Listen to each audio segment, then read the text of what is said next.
He worked for the FBI. He was trusted with the nation's deepest secrets, but behind the scenes he was selling them to the highest bidder.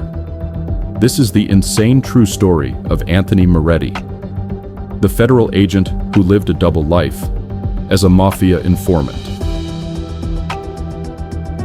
Anthony Moretti joined the FBI in 2004, top of his class, specialized in organized crime, stationed in New York City, ground zero for Mafia investigations.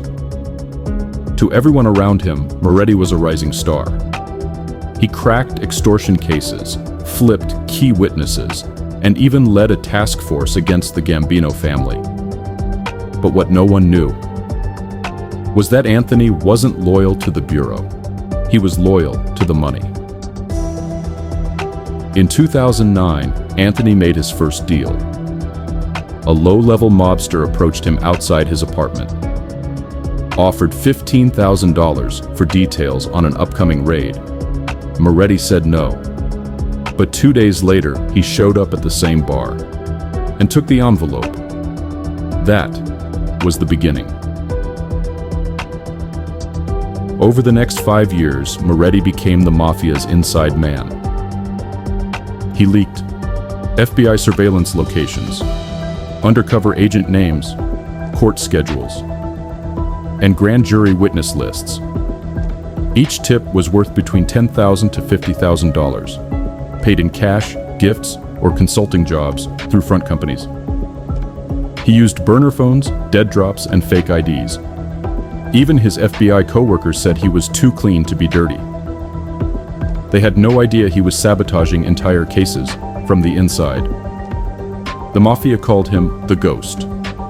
No one saw him, no one touched him. And every time the FBI got close to indicting a major player, that player vanished. In 2016, one of Moretti's own agents, a rookie named Paul Ferris, started to suspect something. After a wiretap went dead for the third time in 1 month, Ferris noticed a pattern. Every leak happened after a certain internal report was filed. A report only one person had access to. He flagged it, but Moretti intercepted the memo and shut it down. Ferris was reassigned. But the damage was done. Ferris didn't give up. He contacted Internal Affairs in secret and shared everything. It triggered a quiet internal investigation. For the next 2 years, they monitored Moretti's emails, expense reports, and even his vacations. What they found was staggering. Anthony had offshore accounts in the Cayman Islands, Spain, and Singapore, properties under aliases, luxury cars paid in full, a $2.8 million yacht docked in New Jersey. The money didn't match his salary, not even close.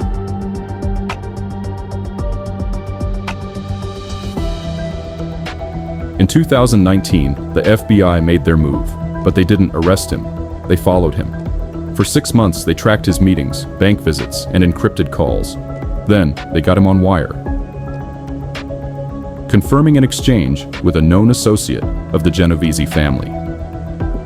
The line: "Tell him the wiretap on 46 is dead. They've moved focus to 58th and 11th. They're building a RICO case." It was the smoking gun.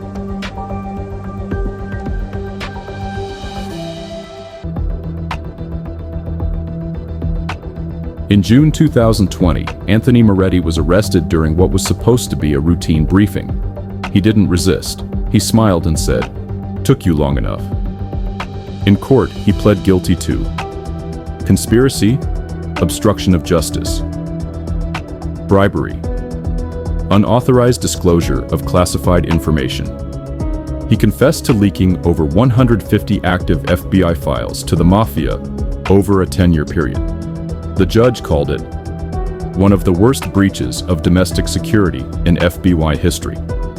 Moretti was sentenced to 115 years in prison without parole. To this day, investigators believe his actions helped the Mafia avoid at least 9 major indictments, including one tied to a federal murder case. Some say he was greedy. Others think he was planted by the mob from the beginning. But one thing is clear. He destroyed lives. He crippled cases.